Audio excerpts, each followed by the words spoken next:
الحمدللہ رب العالمین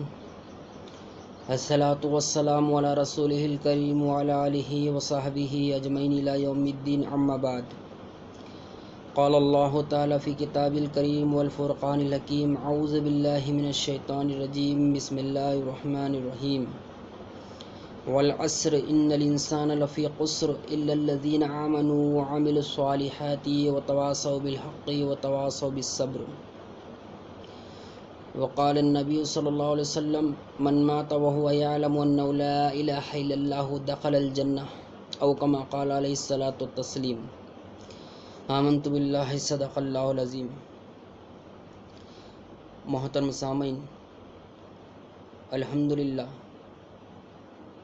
ہم رمضان المبارک کے بابرکت مہینے سے گزر رہے ہیں۔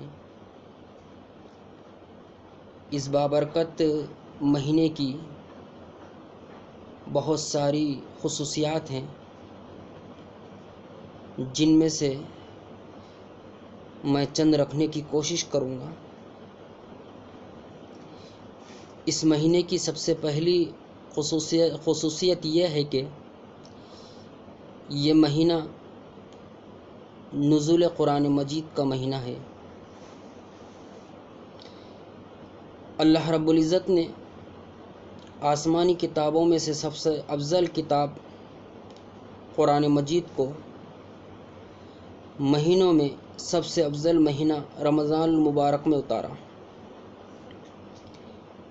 بلکہ ہم یوں کہہ سکتے ہیں اس مبارک مہینے کی بھی سب سے افضل رات یعنی لیلۃ القدر میں اسے لوح محفوظ سے آسمانی دنیا پر یکبارگی نازل فرمایا اور اسے بیت العزہ میں رکھ دیا۔ اللہ رب العزت کا ارشاد ہے سورۃ البقرہ آیت نمبر 185 میں، شہر رمضان الذی انزل فیہ القرآن ھدی للناس وبینات من الھدی والفرقان۔ رمضان المبارک وہ مہینہ ہے جس میں قرآن مجید کو نازل کیا گیا، جو لوگوں کے لیے باعث ہدایت ہے اور اس میں ہدایت کی اور حق و باطل کے درمیان فرق کرنے والی نشانیاں ہیں۔ پھر اللہ رب العزت نے ارشاد فرمایا، انا انزلناہ فی لیلۃ القدر، سورۃ القدر آیت نمبر 1،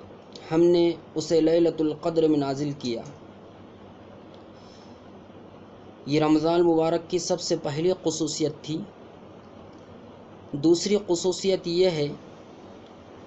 یہ مہینہ جہنم سے آزادی کا مہینہ ہے۔ اس میں اللہ رب العزت اپنے بہت سارے بندوں کو جہنم سے آزادی عطا کرتا ہے،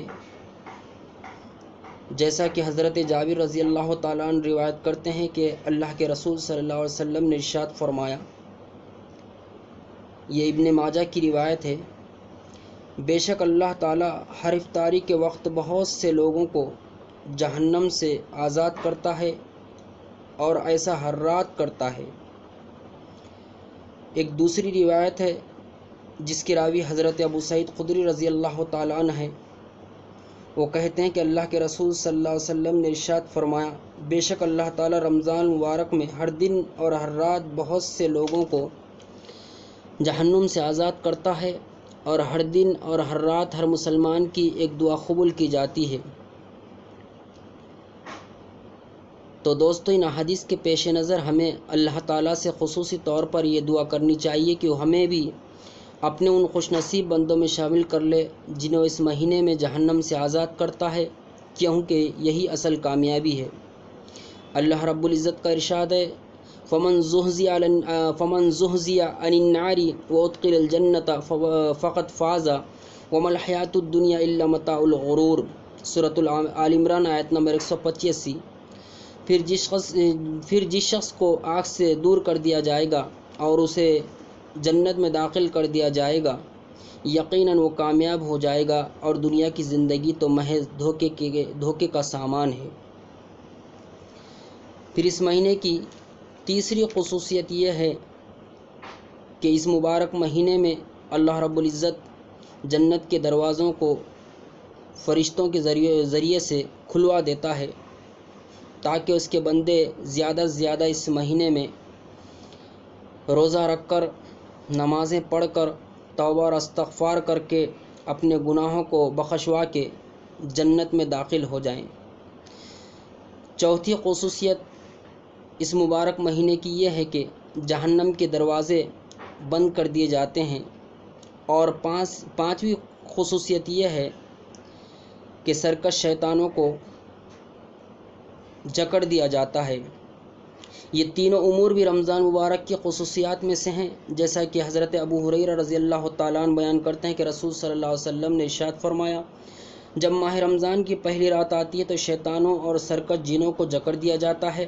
جہنم کے دروازے بند کر دیے جاتے ہیں اور اس کا کوئی دروازہ کھلا نہیں چھوڑا جاتا، اور جنت کے دروازے کھول دیے جاتے ہیں اور اس کا کوئی دروازہ بند نہیں چھوڑا جاتا، اور ایک اعلان کرنے والا پکار کر کہتا ہے، اے خیر کے طلبگار آگے بڑھ، اور اے شر کے طلبگار اب تو رک جا۔ یہ چند خصوصیات تھی اس مہینے کی۔ انشاءاللہ آئندہ کے درس میں ہم اور کچھ خصوصیات رکھیں گے۔ اللہ رب العالمین سے دعا ہے کہ اللہ رب العالمین ہمیں اس مبارک مہینے کی خصوصیات سے فائدہ اٹھانے کی توفیق عطا فرمائے، ہم سب کو جنت والے اعمال کرنے کی توفیق عطا فرمائے، اور جہنم سے بچنے کی توفیق عطا فرمائے۔ وما علینا الا البلاغ، والسلام علیکم ورحمۃ اللہ وبرکاتہ۔